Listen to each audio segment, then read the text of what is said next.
Ambulance का जो paramedics staff है वो डायरेक्टली एक डॉक्टर से कनेक्टेड रहता है ड्यूरिंग ट्रांसपोर्ट, यानी रास्ते में जो भी नीड हो किसी दवा की, किसी ऑक्सीजन की, वो डॉक्टर ही आपको बता रहा होता है।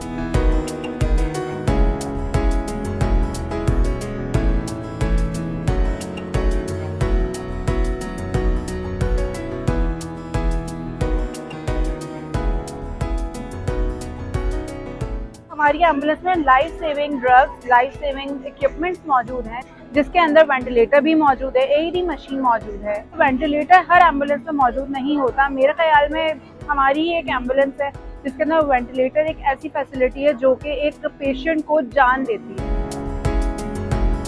ऑक्सीजन से लेके लाइफ सेविंग ड्रग्स से लेके एक माहिर पैरामेडिक्स यानी नर्स अंदर गाड़ी में मौजूद है ताकि आपकी जान बच सके।